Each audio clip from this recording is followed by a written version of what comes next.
So good evening, everybody. We'll start with our motivation.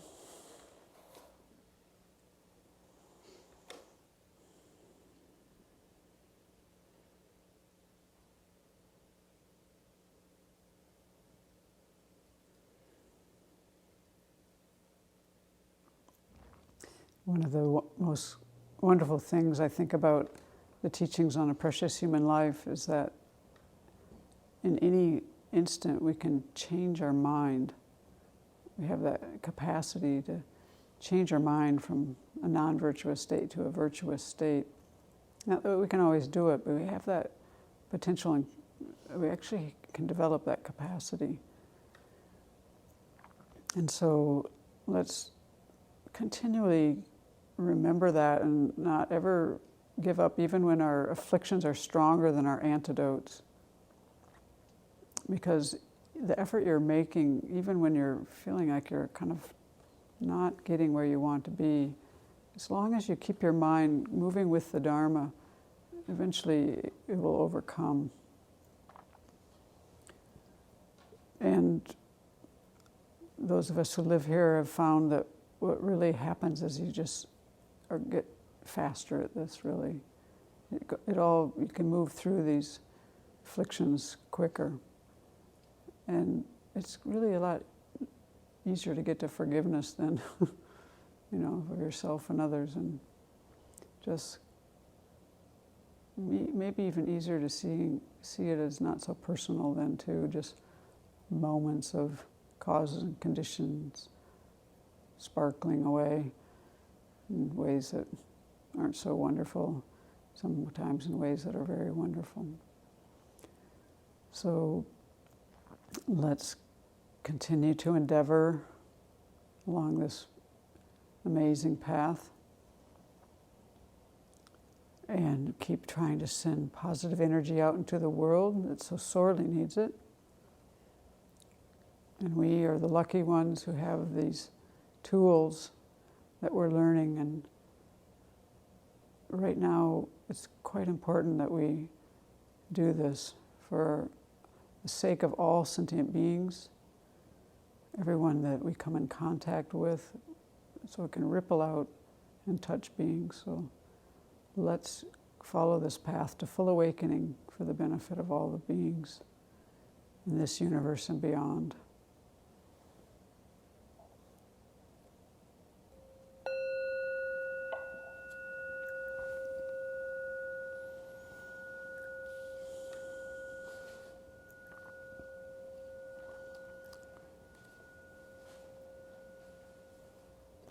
So we're doing the reviews from the teachings from Venerable Chödrön on the Gomchen Lamrim, and tonight we're doing the fifth and sixth teaching that she gave. Last week, Venerable Jigme covered essentially the first four, and now we're into a whole new topic, so it breaks up quite nicely. And this topic is one that she taught in these two sessions, and it's on the preparatory practices, which actually are very well described in our texts, in the Geshe Sopa's text and the great treatise, the Lamrim Shimo, and Venerable Chödrön has excellent materials online, and she's given excellent teachings on it. I did a review of this during the Easy Path teachings on June 13th of 2014. And so I want to take a different tact with it tonight, because we have had this teaching a lot. And I was thinking that I wanted to go more into the mental side of it all. And as I've kind of, tried to think about this teaching all week and how to present it to keep it alive, I could have pulled out my old talk and just given that one, but I don't think that's really good for myself or you. What I really kind of came down to is, this topic is something that we're actually doing every meditation session. This is how we structure our meditation session. That's the basic topic here, and we're doing one part of it. I happen to find this to be a very helpful topic, and I think it's worth going and rereading that chapter at least every few years. And for myself, maybe the way I'm trying to teach this tonight are the weak points that I have, like, you can just kind of move through these things and say these abbreviated recitations and on to the next thing, or you can just go into the meditation hall or into your wherever you meditate and sit down, plop down and set your timer and then get up and go. I mean, there's so many ways you can enter into meditation. And for me, who started meditating at a very young age without any instruction, I probably have a lot of habits to overcome. And, I find this topic very useful. And so that's the way I'm hoping to try to present it tonight. It's quite a different way, maybe not. I'll cover the traditional material as best as I can, but I want to take a different tact with it. And so meditation, according to one great master, is making the mind take on the state or condition of the object of meditation. Well, one time I was telling Venerable children about this meditation that Tenzin Kacho taught us, which I did probably daily for about 4 months some years ago, it's from a book by Ken McLeod, where you do 10 minutes of breathing meditation, 10 minutes of becoming aware of what's going on, and then 10 minutes of breathing meditation. And during that middle section, you were supposed to bring up maybe a disturbing situation and contemplate it. And the whole idea of this meditation, which I find quite beneficial, is we generally think we just have two possibilities with a disturbing situation, either to suppress it or express and, explode or whatever, react, be reactive and, that way, or to suppress. But we actually have this third option of being aware. And so for me, who isn't always aware of what's happening inside, this was very helpful for me to understand just what's going on in my mind. And then when I told Venerable children about this years ago, I said, well, what really happens is in the first 10 minutes, I'm not always doing the breathing. I'm kind of doing the second part. And the second part, I was kind of a little sometimes better with the breathing. And then the third part, it's just all over the board how it was happening. And she said, oh, you're really not in very good control of your mind, are you? And I just kind of said, well, I don't really care because I'm getting what I want out of this. I wanted to become more aware. And I didn't really care much.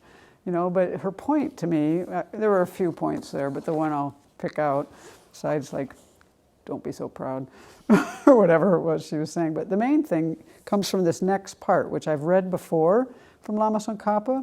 It's in this section on, structuring your meditation session.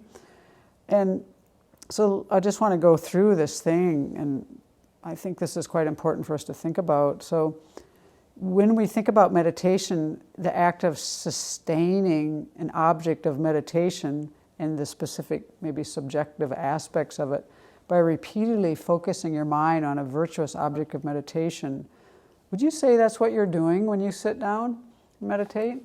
Certainly not what I'm always doing. I can't say that always describes my session. And here's what he says about this. The purpose of this is as follows. From beginningless time, you have been under control of your mind. Your mind has not been under your control. Furthermore, your mind tended to be obscured with the afflictions and so forth. Really? I guess we see that now if you've meditated long enough. Thus, meditation aims to bring this mind, which gives rise to all the faults and flaws, under control, and then aims to make it serviceable. Serviceability means you can direct your mind as you wish towards a virtuous object of meditation. Not what I'm always doing. Might be trying to sometimes. So then he goes on and says, here's the mistakes we might have made. You might try to sustain your meditation by jumping to this and that object of meditation. Think about what you do when you sit down. You might do that.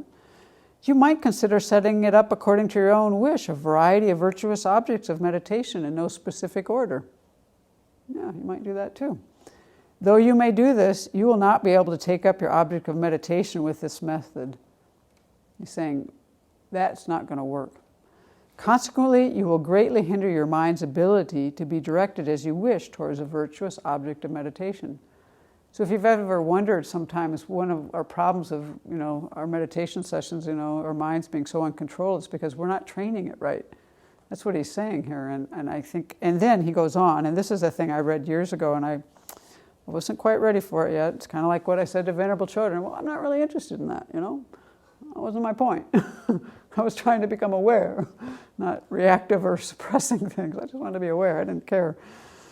Right. But now I do care because I believe more. I've read this before some years ago. I've come back to this a few times, and I'm like, yeah, this would be really helpful. So he said, if you've made this a habit from the start, the virtuous practice of your whole lifetime will be flawed. I mean, we really should be listening to someone who's as, as together as Lama Tsongkhapa, right? Therefore, from the beginning, firmly determine the definite order and enumeration of whatever object of meditation you wish to sustain. And this is something that I'm trying to train myself in now. The idea is when you sit down, you know what you're going to do before you start. So he says, then strengthen your will by repeatedly thinking, I will not set up something that is different from what I have determined.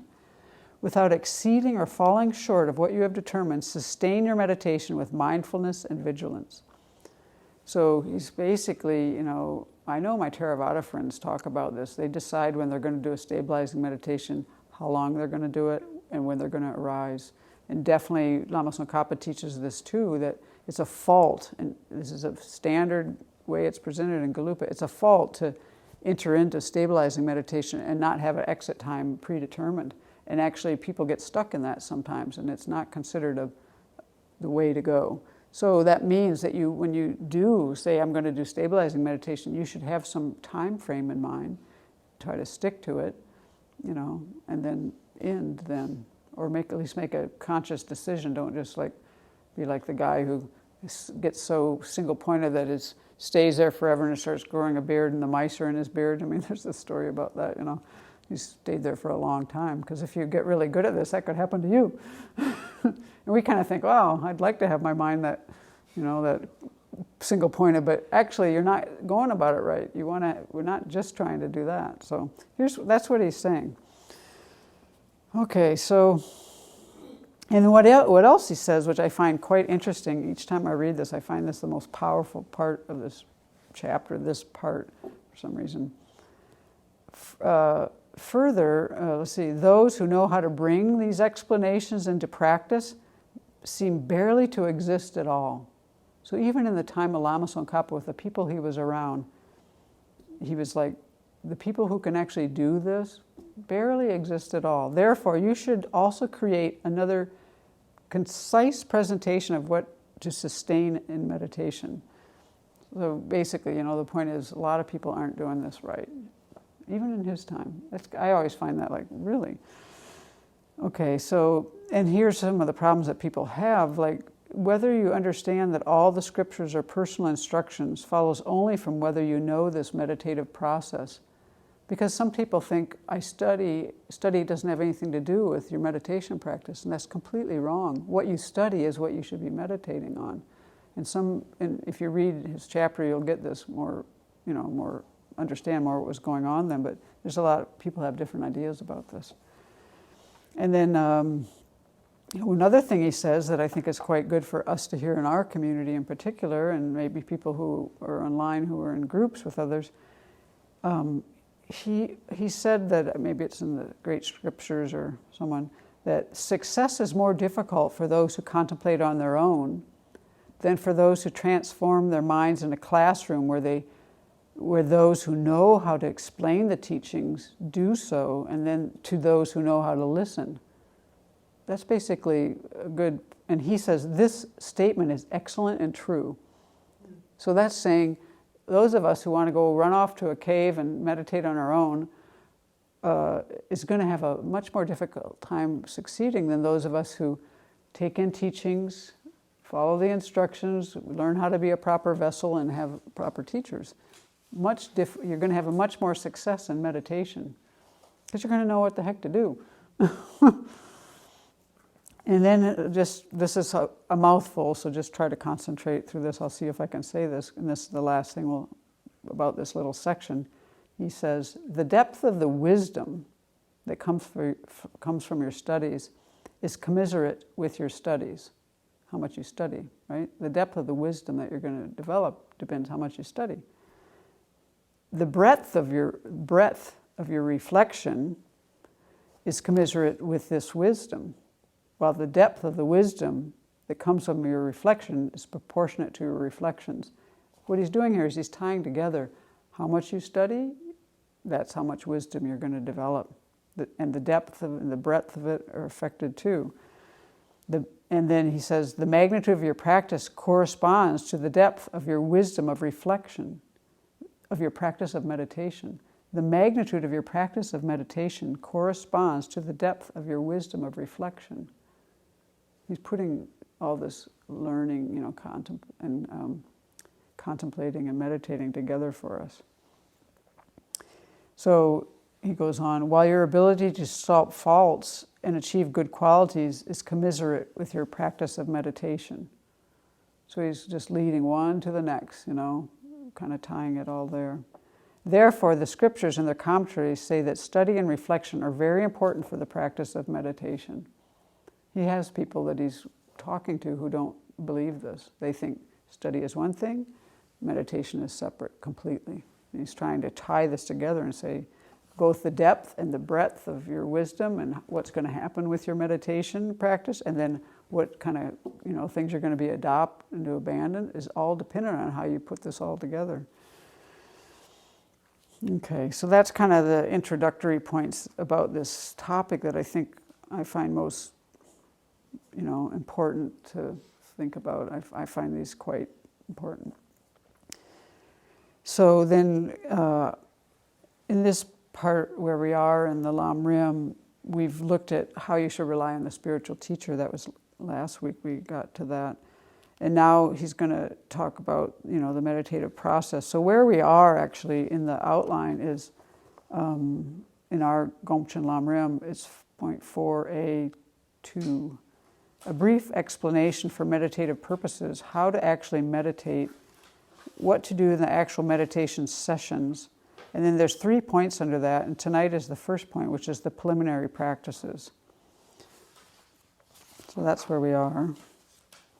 So this has 2 main divisions, the actual meditation and the meditation and the time between the sessions. So you want to really, what Geshe Sopa is telling us, that these 2 time periods, the meditation sessions and between the meditation sessions, this covers everything. This is your whole life, basically. Every activity is included in these 2 periods, on the cushion, off the cushion. And so if you divide your life into these 2 periods and practice according to each of those, in those sessions according to the teachings, then your whole life will be meaningful. Whatever you do throughout the day and the night will be more powerful and concentrated. And so what's happening in this chapter, as we get to the different parts of it, they talk about what you should be doing during the session and what you should be doing in between sessions, which includes information about sleeping, eating, and all that. And that's not tonight, that's down the line. And he also goes into this thing that's kind of interesting about the Tibetan word the word that we translate as session. Their word is thun, Thun, but it also means dose. And it's the sense of when doctors give medicine to a sick person, they specify the dosage, how much to take and how many hours apart. And he's telling us here that this is the same for our meditation. The meditators are taking the practice of the teachings as their medicine. So the dose is how many times, how many hours, how many minutes you meditate each day and night. And the length of the time is kind of like the dose, the session time. And so this chapter has a lot to do with people who are doing a retreat and how many sessions a day and how to manage all that. But it actually also applies to when you're out of retreat too. So then kind of the question comes up, well, how long do you stay with each practice? Because this is the very beginning of the Lamrim. They're teaching how to structure, they've taught about the spiritual mentor, they're teaching about how to structure a session. And then the first thing they're going to have you do is do the meditation on the spiritual mentor. And then it goes into all the other Lamrim topics. So that's kind of where we are. But he's saying how long do you stay with each practice before you move on to the next stage of the path?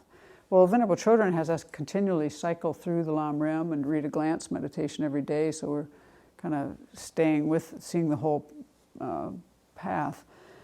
But what he's saying here, and this is also something I read recently that is very sensible from Rimba Rinpoche, that you work on each step every day until you achieve a certain spontaneous mental capacity in that practice. And then you go to the next step. So it doesn't mean that we don't keep cycling through, but it does mean that you want to stay with a topic long enough that you can have it permeate your mind. Like if you just, it's kind of like the thing with the three vessels, you know, if you just kind of like stay with the topic for a short period of time, you might not remember it even. You want to get to the place with a topic that it kind of penetrates into you and it's with you even during the day, you know, so that it can start to kind of influence your being and become integrated into your life, essentially, is the way I look at it.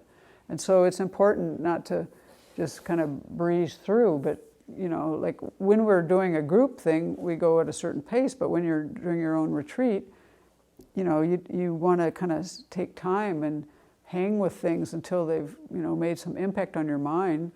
And hopefully you can remember the points too, you know, because if you're always just forgetting the points, you know, these are people who memorize everything, right? And like as Geshe Dado told us, if you have to look it up in the book someplace, you've got your knowledge in a box, right? That was his expression. Because we're supposed to kind of, like Venerable Children, she's, I think, has a photographic memory, but she knows all these points. She can teach this whole Lamrim, and we want to encourage ourselves as we can to try to learn these points so that we can lead ourselves through a session. And of course, we have our outlines and everything to help with that, but there should come a point as you keep studying this where you know what the 4 results of karma are in your head, and you can sit down and like contemplate those, you know. So that's, and then stay with it until, you know, you get some feeling, and then as we want to mention, once you develop a feeling from a meditation practice, then you want to stabilize your mind on that, right? So, okay, then an actual session, a meditation session, has 3 parts: the preparation, the actual session, and the conclusion. And so really, whatever Lamrim topic you meditate on in a session, you always are going to be doing these 3, the preparation, the actual meditation, and then the conclusion. These are critical elements of every session.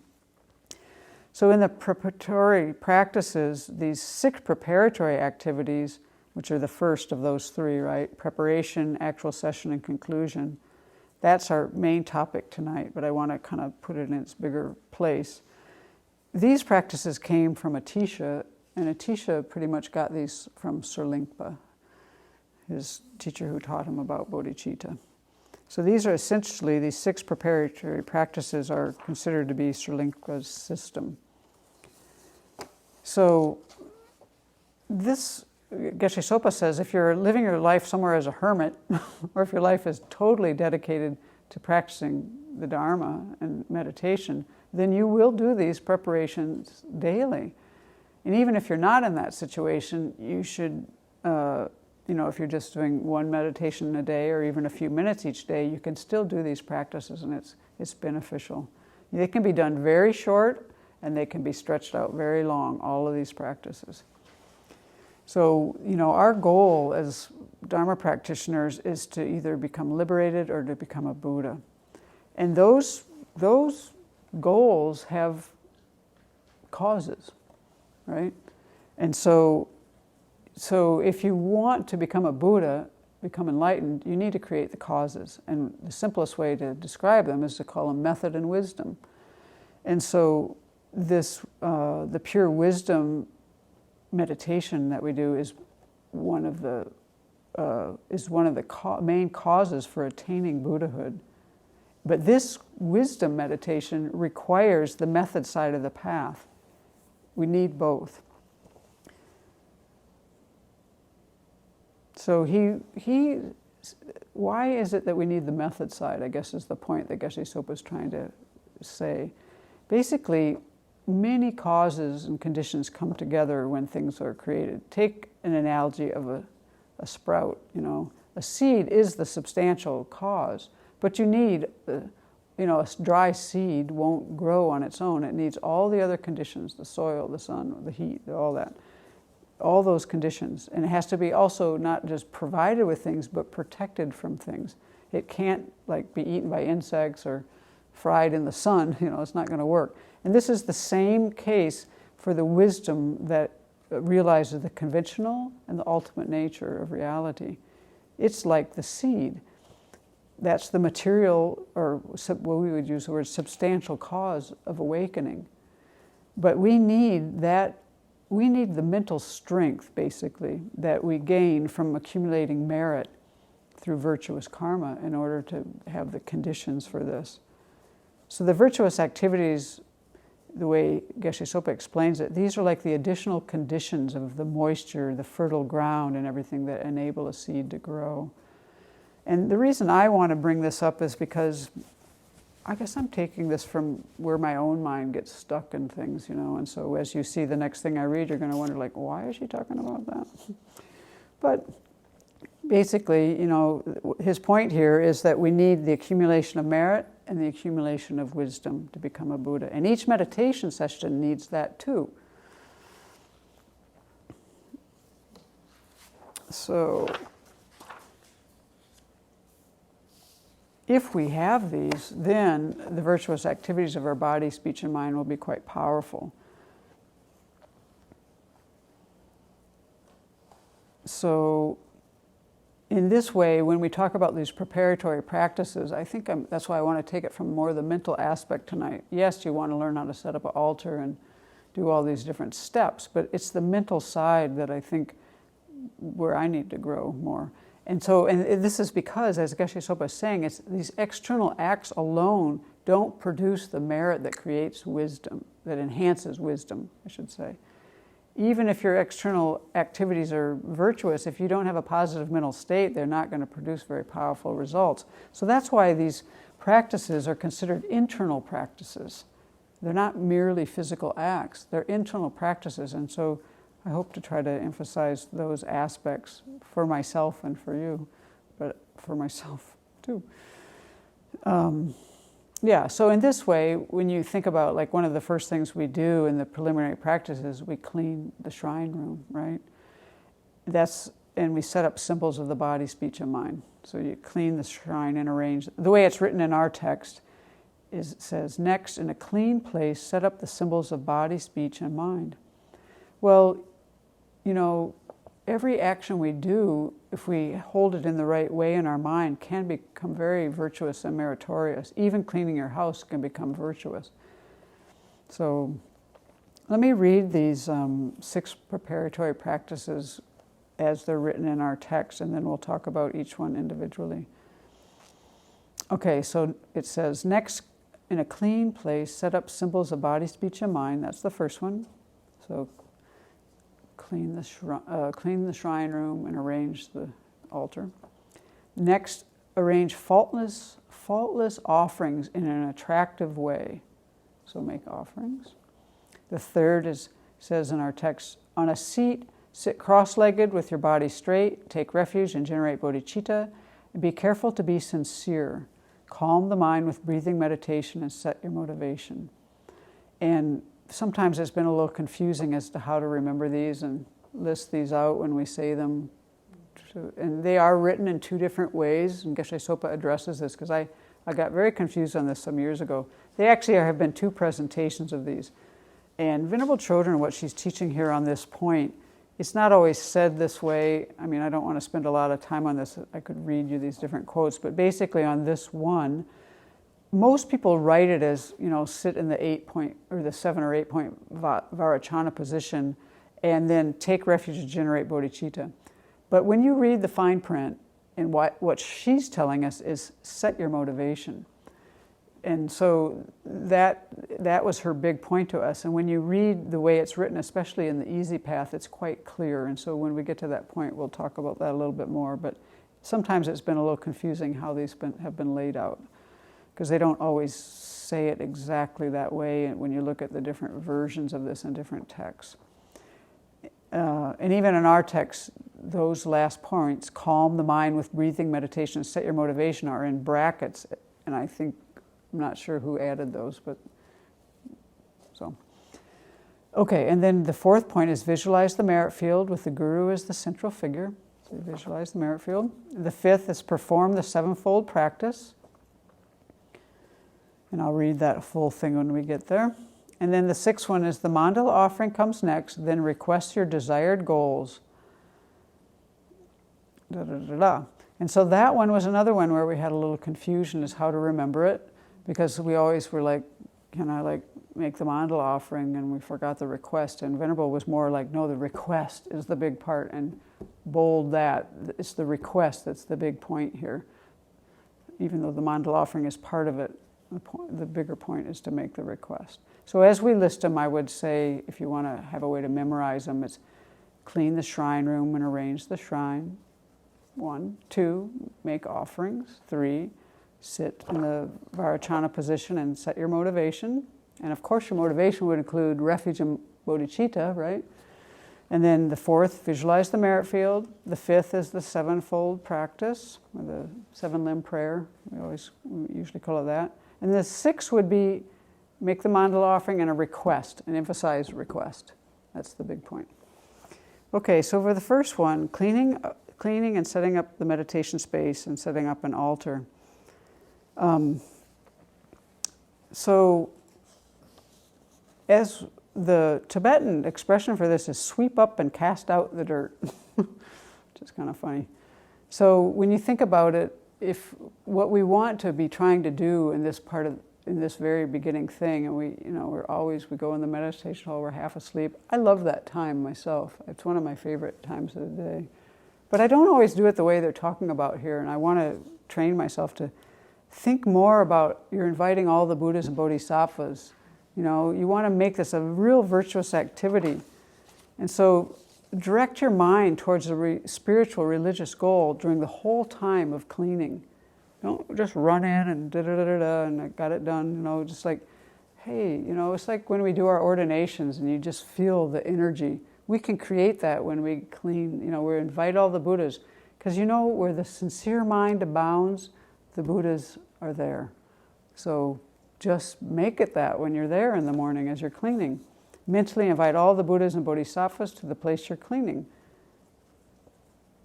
And then everything you're doing there is very virtuous. It's all in your mind, but this is what Milarepa did, his side of it was more mental. Okay, so now the thing that's going to take some time here, and I don't consider off topic, I hope you don't, but Geshe Sopa told this story. It's a long story that's from the sutras. And it's one that we've heard about. I always heard it a different way. But I want to tell this story for a reason tonight. So I'll read this. There's a story about how cleaning can become a virtuous activity when done in this way. And it begins with a couple who didn't have any sons. And every time a son was born to him, he died. And finally, an old woman suggested, next time you have a son, let me tell you what to do. So after the birth of their next son, this old woman told the couple, wrap the baby in a clean white cloth and fill his mouth with butter. Then take him out to a very busy crossroads where people are coming and going from all 4 directions. And wherever a Brahmin, a monk, a nun, or any kind of a religious person comes along, make the following request. Please say a prayer for the long life of this child. Just as they were advised, the couple sent their daughter with the baby to the crossroads. She stayed there. She followed the old woman's instructions. And each holy being prayed, may he have a long life, may his parents' wishes be fulfilled. And then it happened that the Buddha came by. And the Buddha and his followers also made prayers for this child. And because of these prayers, the boy survived. His name was Lamrim, meaning he of the great road. And when he grew up, isn't it interesting? It's a Tibetan name, though. I guess that was a translation. He embarked on a spiritual path and became a Buddhist monk and eventually attained arhatship. And then later another son was born to the same couple, and they tried the same method again to ensure his survival. But this time the girl who took the baby to the crossroads was a little lazy. She didn't go all the way to the big crossroads, and she just went to this small village nearby, and nobody came by. They named him Lamrim, he of the small road. And fortunately, his older brother, Lamrim, intervened and managed to save the little boy's life. And now you might start to recognize this story. When the boy grew older, Lamrim tried to teach Lamrim a simple 2-syllable mantra. But the boy was so stupid he couldn't memorize even those 2 syllables. He could memorize the first syllable, but when he tried to memorize the second, he forgot the first. And when he learned the second and tried to remember the first, then he forgot the second. So that was his mental ability. Finally, Lamrim asked the Buddha to give his little brother some instruction. So the Buddha put Lamrim to work in the monastery, cleaning the shoes of the other Sangha members with this little, when they entered the temple. And the monks and nuns at that time, they had a little mantra-like phrase. It was Du Pong Dreama Bhang. Pong means abandon or cast away, and Dul means dust. Dreama means stains. So the phrase meant, cast away dust, cast away stains. Doesn't that sound like a familiar story that we know? Every time the monks or nuns handed Lamrim their shoes, they would recite this phrase and praise him for cleaning their footwear. And then this young man's mind, it was so obscured with thick mental obscurations, but he was acquiring this merit from physically serving the Sangha, and his heavy karma became a little lighter. And eventually he learned those few words, cast away dust, cast away stains. And he would recite them all day long while he cleaned and dusted. And then after a while the Buddha said, well, you don't need to clean these shoes anymore. You can clean the temple and the rooms of the members. And while you're cleaning, keep saying these words. And one day as he was cleaning and reciting, cast away dust, cast away stains, as usual, he had a sudden realization. He understood the deep meaning of the words he had been reciting over and over and spontaneously composed a set of verses revealing what he had realized. Dust doesn't mean earthly dust, but the inner dust of desire. The wise rid themselves of this dust and are attentive to the Buddha's teachings. So this was his realization. So this was his insight really into the 3 poisons of desire, hatred, and ignorance. If you clean out the inner dust of desire, hatred, and ignorance, you will obtain freedom and a happy life. And in that very life, this person, Lamrim, attained the Arya stage, meaning he realized emptiness. Hear that, everybody? And eventually became an Arhat. So what Geshe Sopa is telling us here, that this story illustrates that just physically cleaning things has advantages. So in the morning, think about this as you're setting up the altar. I want to share this story of Master Shinyan of Dharma Drum Mountain. Because when I hear that first story, my mind's a little skeptical. And I'm finally slowly changing. And it helps me to know that the book Sutra of the Wise and the Foolish, has all these kind of stories in it. And why do they call it that? Because the foolish people won't believe these stories.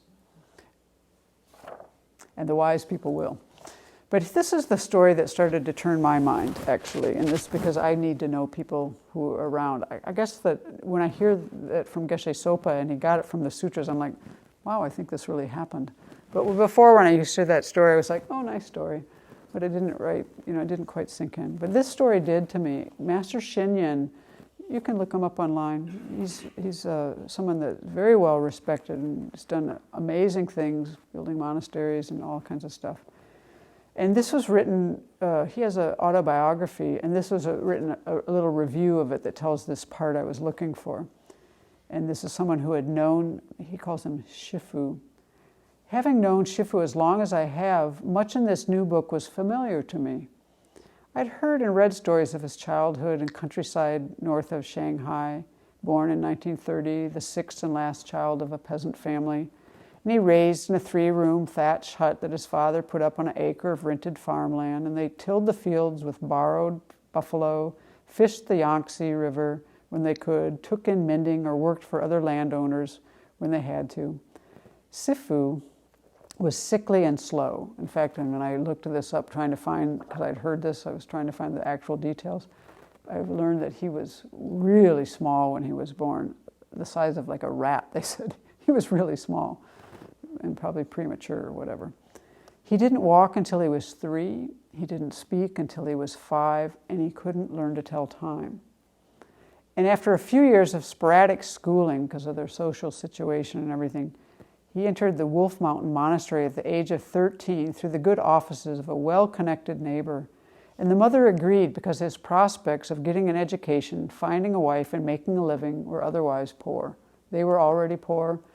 He was developmentally delayed, is the word I used to use, but I'm thinking his assessment of himself is that he had learning disabilities. So Sifu has often spoken of his first religious experience as a novice at Wolf Mountain, which he recounts in this book, Footprints. Every morning and evening, I did 500 prostrations to Guanyin. One morning, I felt a force enter through the top of my head. The prostrations became effortless and natural. My mind became clear and bright. This solved his learning difficulties and gave him lifelong faith in the efficiency of prostrations for the practice of clearing karmic obscurations. And this is kind of the point. This is the time where I really thought, yeah, this is it. Not all of everything they're trying to teach us about, creating merit and our karmic obscurations isn't just, hearsay. I mean, here's a person who, in our lifetime, who did this and can tell you, and you have no reason not to. I have no reason not to believe him. And it's the same as the story that the Buddha was telling at the time of the Buddha. So for a person like me, raised in our culture, I have to hear these stories to get my mind to open up a little bit. And this means that when we do these things, like mentally invite all the Buddhas and Bodhisattvas and try to make this a virtuous, meritorious activity, why don't we believe in karma? Because we have that little part of our mind that's doesn't go there. It's the doubt going the wrong way. We need to just get to the doubt towards the right direction, and that will help. So for me, this helps me a lot. And so you can think about cleaning as analogous to cleansing your mind, making your mind more receptive and having more clarity. And so we need to have, as in our meditation space, just my own, it needs to be uncluttered and peaceful. That's the kind of space we're trying to create. So in our easy path, I think it was said there, I said, in a place you find pleasant. So as Venerable Children said, when you're creating, the first step in this, clean the shrine room, arrange the shrine. So some people are setting up a meditation space. Get away from your computers, your cell phones, kitchen, children, all these things that are going to be cluttered. Make it clean, uncluttered, and simple. It's much better for the mind. And then set up the symbols of the Buddha's body, speech, and mind, which are the Buddha's body is the statue. This speech is represented by a text. They usually put the text on the Buddha's right.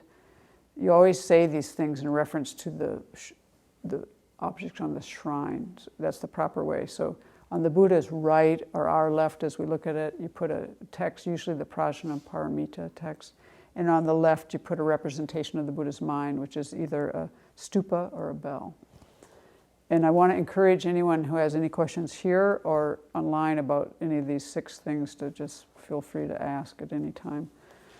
Because I'm not going over a lot of the details tonight. I'm just not planning on that. Because we're only on the first one. We don't have that much time left. Okay, so the second one is to procure the offerings in a faultless way and arrange them attractively. And so we went through these things about, not lying or extortion or wrong livelihood and all the wrong livelihood kind of things for monastics. So basically, you don't want to use stolen offerings and things that you haven't procured properly and all that. And why do we make these offerings? What can you do as you're doing this? One thing that Venerable says is make these offerings to enrich our minds with goodness and with beauty, with this attitude of generosity, taking delight in giving. But also you're offering these beautiful things and you're multiplying them and, imagining them better than they are. You offer the best you have. Don't offer, it's kind of hard, but when I go in and get fruit, I don't take the old-looking bananas because that isn't the way I'm taught. Even though they need to get eaten first, I take the good bananas because this is the way I've been taught. You offer the best to the Buddha, right? Sorry for the kitchen staff here. Well, we're not offering to the kitchen, we're offering to the Buddha. Right. So this is the way to do it. That's the mind that we want, is we're offering to the Buddha, we give the best to the Buddha. That's the way we're training ourselves. And then, and then having these images of the Buddha, is so peaceful. It can help our mind to be more peaceful and steady and firm. Letting, when you go into that space, it's because you've set it up and made this ambiance and you're imbuing it with meaning, then it's easier to let go of fears and anxieties. And, it helps us, the images help us to remember the kind of qualities, their qualities that we want to develop. So we're not really worshiping statues, we're not idol worshipers. We're doing this to make our minds more rich. And then, of course, there's all kinds of offerings you can make, food, water, things like that. And those have been very well described. But the point I want to make here is that try to remember to imagine them even nicer than they are, multiply them. Even Milarepa, who completely was impoverished, gained high realizations because of his strong faith, correct motivation, and energetic practice. He made the best offerings. He didn't have anything externally to give, but he gave his heart totally to his Dharma practice. He made what are really unsurpassable offerings, which I'll explain in a sec. So basically, when we're doing this, remember this is an internal process primarily. We're trying to change our own internal qualities. And we create a lot of merit because these are very strong objects. The Buddha, the Dharma, and the Sangha are very strong objects. And then remember, when you take these things down, like water, don't pour it where people are going to walk. Don't pour it down toilets and things like that. That's not proper. So there are, in the great treatise in the Lamrim Shimbo, it talks about surpassable and unsurpassable offerings. And surpassable ones are those of worldly persons. And these are all the things that are, that you can imagine, things, food, whatever, anything that you would, material objects. So they could be amazing things, like when we read the aspiration of Samantabhadra, musical instruments, ointments, excellent umbrellas, lamps, all kinds of things, stacked high as Mount Meru. So, you just make these things, multiply them many times. But the unsurpassable offerings are ones that are created by those with power, such as bodhisattvas. And so that's kind of what Milarepa was doing. And these are, I think, it didn't say here that they're imagined, but the verse does. So the verse says, I imagine all unsurpassable and vast offerings for all the conquerors. With the strength of my faith in auspicious deeds, I bow down and make offerings to all the conquerors. So I think they are also imagined. So that's, Milarepa had tons of offerings to make. Like when you read Shantideva's prayer, he didn't have material things much to offer either, but when you read his offering verses, I think it's in the chapter 2 maybe, 2 of Shantideva. I mean, wow, it's beautiful. All the beauty on the earth, essentially, all the beautiful, you just imagine all these beautiful, I like to make flowers. I like Indian paintbrushes. I often make the sky filled with Indian paintbrushes, and one time I gave my parents a gold-plated rose for their 65th anniversary or something. It had very sentimental value to me, and so I often offer gold-plated roses to the merit field. I don't know. It's beautiful. Yeah, anyway, when you can't, you don't have to think about it too much, so you can always fall back on your favorites. Okay, now the third thing is to sit in the Vajra position and set your motivation. So, and the important point here, because we're trying to stay on more the mental side, if anyone has questions about how to sit, please ask. But the thing is we want to examine and calm the mind. And generally, you might want to spend, in the Tibetans, generally this is when they'll do some breathing meditation.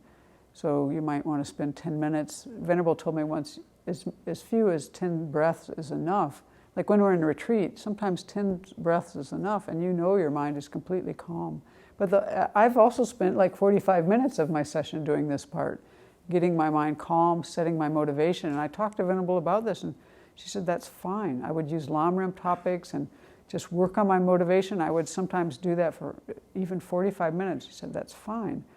So the whole point of this part, I think I like the way it's written in this one, in the Easy Path.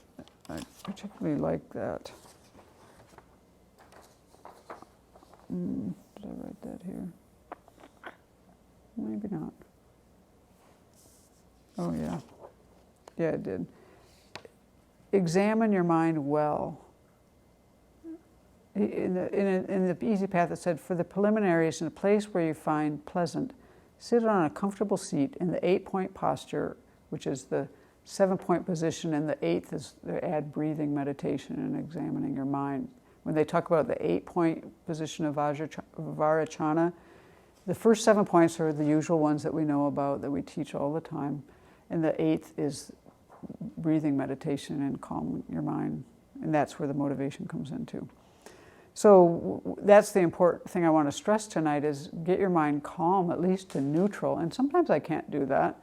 So I have to spend the whole meditation session and then, okay, somewhere I better do my commitments, but, just working on my mind. But, if I ever want to get to a place where I can, structure my session, I need to learn how to control my mind. So this first part is very important because when you do this, your sessions are so much better when you take the time with these things. It doesn't take that long to do these things. You can emphasize different parts on different days. But it makes a huge difference. If you've ever just gone in and sat down and started doing your practices, compare it to when you really prepare your mind. It's really makes a big difference. So that's the point I'm trying to make. Any questions so far? Yeah. A lot of times I sit in a chair when my back's been bothering me or something. But when I am sitting on the ground in a 8-point position, when I'm trying to envision the Buddha in front of me, I find it easier because I'm envisioning somebody that's in the same posture that I'm in. Though my hand mudras are different. And somehow I find that easier.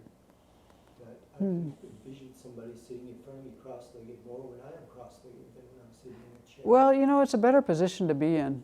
And it's from the way it's understood in Tibetan tradition, and maybe others, the prana in your body, what's the winds?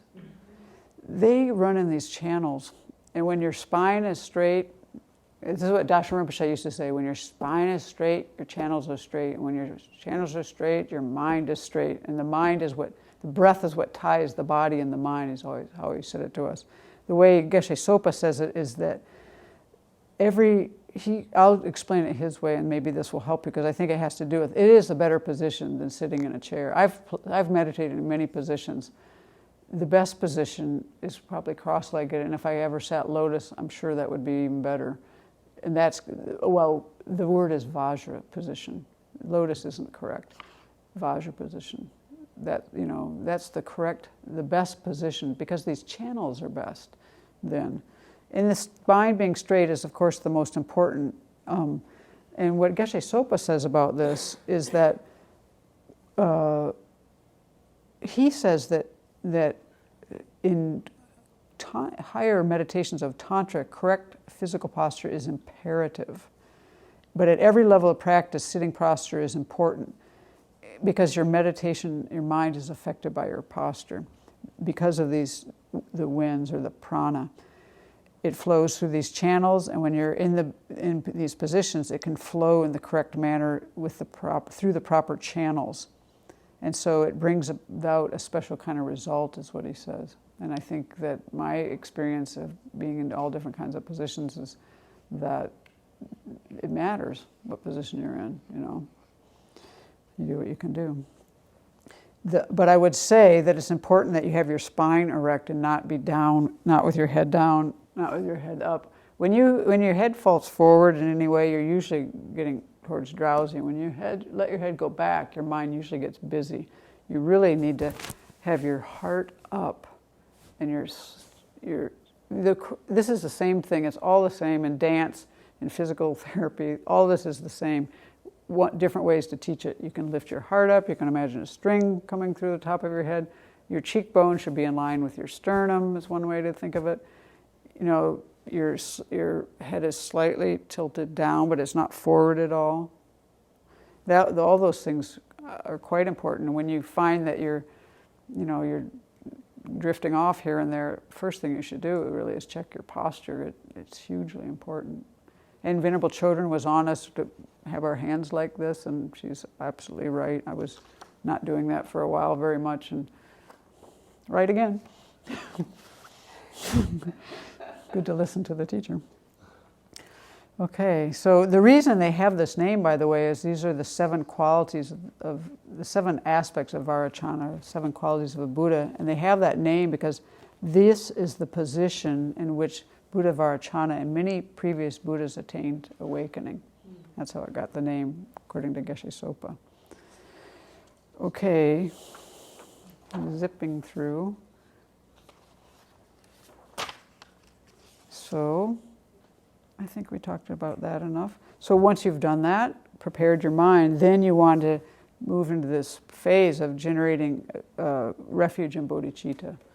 And I'm not going to talk about that too much tonight, except for to say that one of the points that Geshe Sopa made, and Venerable Chodron is really the same point, is I would say, when we do this as a group, it's one thing, but when you're doing it on your own, the energy you can put into refuge will make your practice stronger. Because why? Because you know who you're relying on and what their qualities are, and it's really uplifting to the mind, and it's really helpful because we know where we're going. The refuge is like that. We know what our spiritual practices and who our guides are, is how Venerable Chodron said it. And Geshe Sopa writes about this quite beautifully. You might want to read it in his book. But the main point is that we need to enhance our minds with this, so take some time with that. And the same with the bodhicitta. We want to get clear on, what we're trying to do with our practice, what we're trying to do with our life. And so when we do these practices, we do visualize in front of us at that point the Buddha surrounded by the holy beings, this light flowing into us, right? And then after we've taken refuge and generated bodhicitta, we dissolve that into us. And sometimes this isn't explained fully sometimes because we teach this kind of quickly, but you dissolve that into you. And then you go on to step 4 here, which is you visualize the merit field, which is different from the refuge field. The refuge field is done at this first point. The merit field is done in this step. And this is now, we're setting up the whole panorama. This one often has a tree in it. This is the tanka we have on the meditation hall on the left and the front, on the side there. It's one that is quite complicated, but you can also do it in a very more simplified way. The way Venerable Chodron described this, he said, see the painting in our hall. The center figure is Je Tsongkhapa with all the lineage figures. It's a merit field because visualizing these beings and reciting the seven-limb prayer creates a lot of merit, because it's this thing about the strong, it's the merit field. They're virtuous, powerful objects. They're strong objects of our offerings and our karma. Geshe Sopa writes about this quite nicely in his book. If you want to read that, he gets into it a little bit, which is helpful. And I can't recall anything else real strongly from what he wrote. And then that's the 4th step. So then the 5th is we do the 7-limb prayer. And on that, I guess the main thing to emphasize is this is a prayer that has you're both accumulating merit and purifying in one. In fact, if you boil it down, it has 3 main parts to it. Accumulation, purification, and then bring about this expansion and lack of things dissipating. So that's what is happening there. In the teachings that we've had, they often use the King of Prayers, the first verses from that, which are very, that's what Venerable taught on. She taught this at length in pretty much one session. What's the third part? The third, You accumulate merit and you're asking about the third of the six? the seven limbs prayer. You said you purify. Oh, the three things. Accumulate merit. Yeah, the seven, and the word isn't magnify, bring about an expansion, kind of like amplify. Extend your mind. Well, No. you're bringing about increase.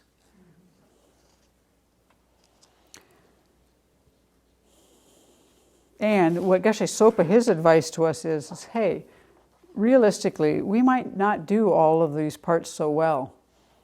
We might not do all the merit making and the confessing so well, but make sure you do the dedication, because that is where the expansion kind of happens. And in the sense of when you dedicate things, and if you dedicate properly, that never will dissipate until you reach full awakening.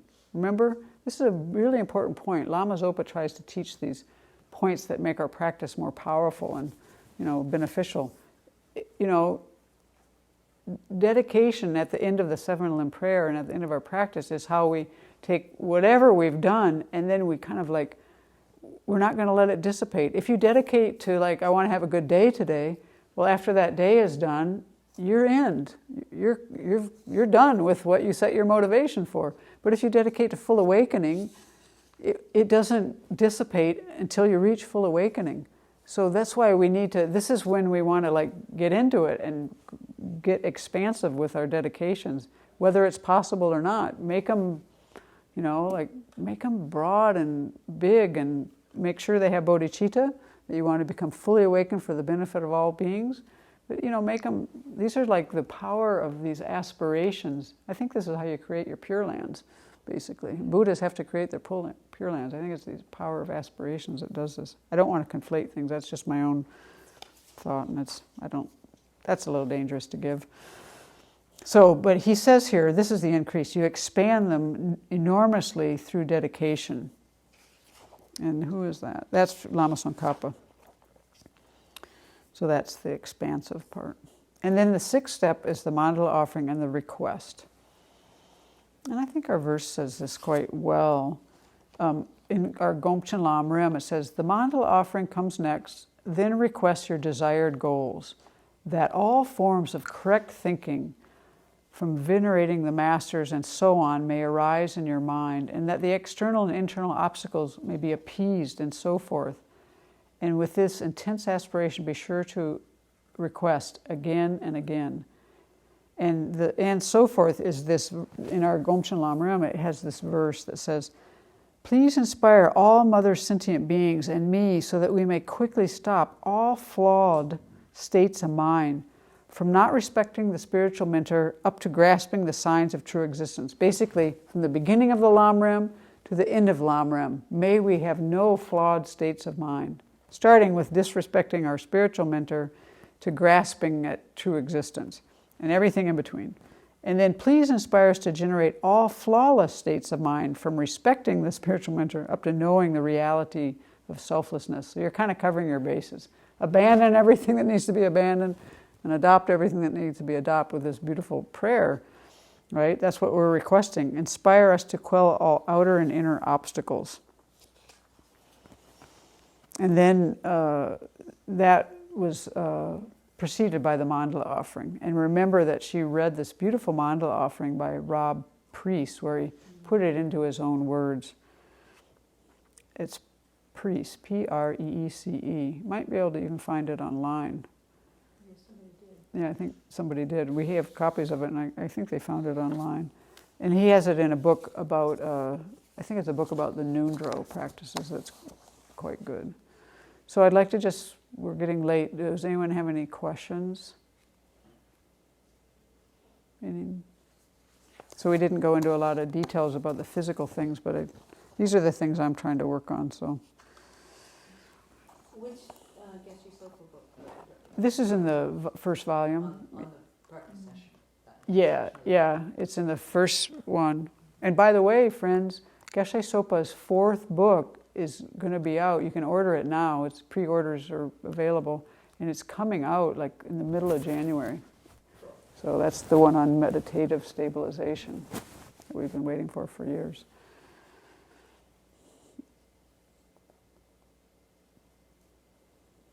Okay, so let's sit. Well, let me ask Yeah. you, I have a question. Okay. Since we're basically doing most of the same committed practices, how are you structuring your session, emphasizing these things and getting your commitments in too? Okay, well, Just I usually structure my sessions the same way generally, but I have kind of different parts of them, so sometimes I flip the order of things. And now I'm trying to be more, the question is, how do I structure my sessions? I'm trying to be more orderly. I do spend time making sure I get my mind to neutral, and I have a game plan, and I have to get my commitments in. But I also like to do, Dilgo Khyentse Rinpoche talks about doing breathing meditation for 100 breaths. So I do 10 sets of 10 often, because I can just use my fingers, and I don't have to use a clock or anything, and it's a nice amount of time. So I sometimes use that at the beginning part where the breathing meditation is, if my mind I need to calm down a little bit. And sometimes I do it at the end where I'm more calm and I want it to be more, I flip where I put that. I sometimes, personally, instead of doing breathing meditation, I do my mantra commitments for the calming of my mind. And I have kind of over time, I've decided with some of my practices to imbue them with specific meanings. Especially, so for my mantra ones, I have certain things I'm working on in my mind when I do my mantra commitments. And I often do that for that first part.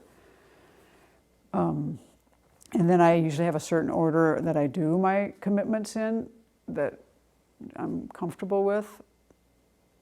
Some of them I don't relate to as well as I would like, so I don't spend so much time on those. And other ones I relate to very well, so I try to spend more time on those and make those the centerpiece. And so what I've done, actually I've decided with some of these practices I don't know how to relate to, I've decided these are to remind me not, I've associated the self-centered thought with them, like this is how I'm going to break my self-centered thought. And I have to associate something with them so it gives me some meaning. So that's what I'm doing. And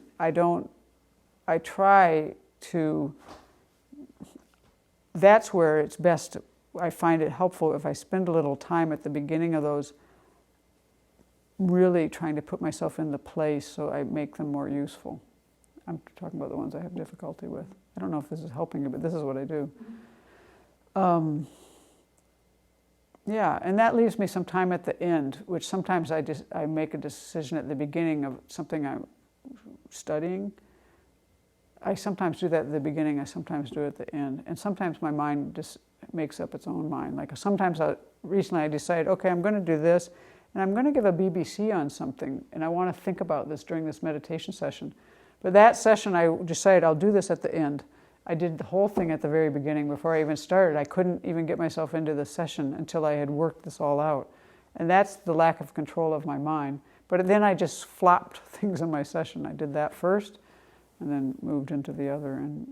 And so in the mornings, my sessions are usually pretty structured. In the evenings, I have some other commitments I do in the evenings and one that I do once a week.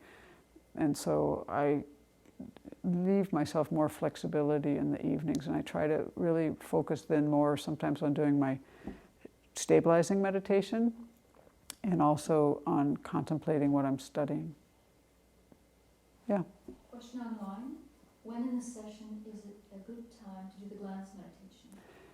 Well, I think that's up to you. I think that you could use it as your motivation for one thing. That's a possibility. I mean, it would kind of depend on how you're trying to hold it. Another possibility would be if you're pausing on certain parts of it and making that your Lamrim meditation that day, you could do it at the point where you're doing your Lamrim meditation, do it to that point of the prayer, do your Lamrim meditation, and then continue it. There's different possibilities on that. In our when you do the meditation on the Buddha, which is in the blue book, that practice I think is actually quite beneficial to get really, really familiar with. Because Venerable Chodron explains in that practice what you need to do in the different parts of the meditation practice. And Venerable Simke and I led that practice daily for 2 years. I think twice a day, maybe, at least once a day. And so we're both really familiar with it. And I found that to be one of the most beneficial things I've ever done, because all of our sadhanas have that same format, but she laid it out in 3-part harmony of what we're supposed to be thinking about. And in there, it's I think right before the absorption where you do the Lamrim meditation. That would be a nice time to do it. That's a possibility. It's also possible to do it at the very end. I mean, it really depends on how you want to hold it. Does anyone else have thoughts on that? Okay. I find if I do it at the beginning, actually, it gets done. Yeah, well, I'm with you. She's saying if she does it at the beginning, it gets done. And that's how I am with my commitments. It's easier for me to relax in a session once I have my commitments done. And then but if you have that kind of mindset, like getting the commitments done, sometimes your commitments don't go so well. So you can't let that be too looming, because you'll then start just racing through them. And what helps with this a lot, like when we're doing recitations aloud, Venerable Chodron told us once, and this really does work, listen to yourself say the words. Like when we're doing the 35 Buddha practice or any prayers that we say out loud all the time, listen to yourself say the words. It really helps your concentration. You can balance your checkbook while you're doing the 35 Buddha practice if you aren't careful. You can really do a lot of other things while you're saying prayers that you know by rote. That's not what we want to be doing. So if you listen to yourself, it's very helpful. Yeah. I had a question about when we're doing like the abbreviated recitations in our mind, Mm-hmm. how far can we deviate? And do we need to, we normally do some of them 3 times. Mm-hmm. Sometimes I feel like I want to just stop and really contemplate. Definitely do that. Definitely do that. When you're doing them on your own, you can take those abbreviated recitation and you could make it take, if you had a 75-minute session, you could spend 60 minutes doing them. No problem. And then you could do a 10-minute Lamrim meditation and dedicate. Or you could do them in, fast. Right. And everything in between. And it's fine to do that. You might want to figure out first what you're going to do a little bit. I don't know, But it's definitely, all of these practices are made so that they can be compressed and stretched. And it's good to spend time with the different parts and really get into them, because then when you do them quickly, when you learn them well, you can bring up the feeling more quickly if you've made that time where you've really made them your own. And sometimes some people, like a friend of ours, Tom, a lot of times these prayers that are in rote, he puts them in his own words. Or by the practices of generosity and so on, he'll list them all out. And I find that helpful sometimes too. Say them in different ways. Like this mandala offering, he put it in his own words. So sometimes once you know the meaning of them, you might even, put them in your own words one day, not for every day, but sometimes, And so, yeah, definitely spend longer and shorter on different times, and it's good to do that. I don't need to feel obligated to go through all the prayers like we were doing it out loud. Definitely do not need to feel obligated to do it how we do it, recitations as a group. Because I do it in my head like that, and I think, No. I really want to just think about it. Yeah, I don't want to. Yeah, you should stop and think about it, because when we do them in this abbreviated way, you can't really bring in the richness of them. You need to slow down and spend time with each of them, because each one of those has a lot to it. So you should, maybe one day emphasize the first part, the one day of the 7, say, of all of them, like maybe one, like all these, in all of our sadhanas, you can never go wrong with spending time with the 4 immeasurables, because that's our motivation, essentially. That has a lot to do with our motivation. And so, those your motivation is the most important thing, right, in your practice.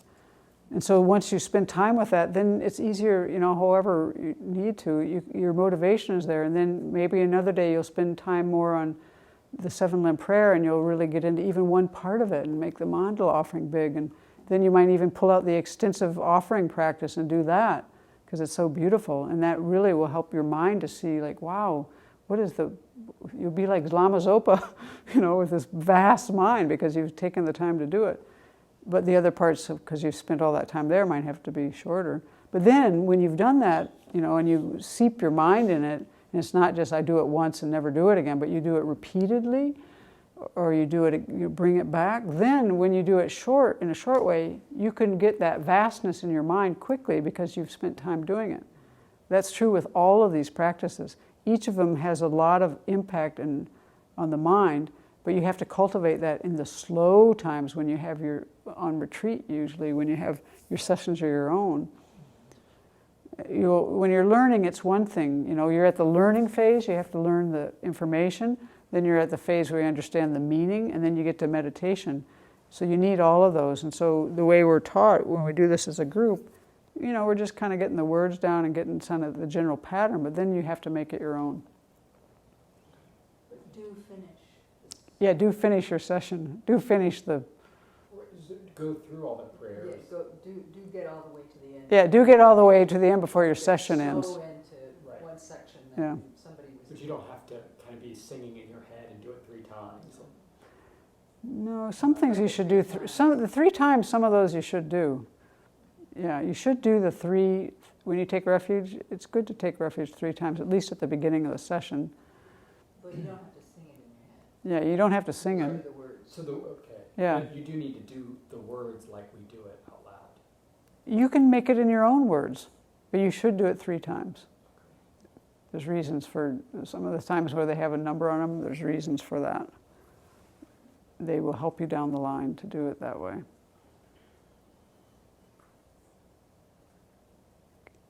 You done? Okay.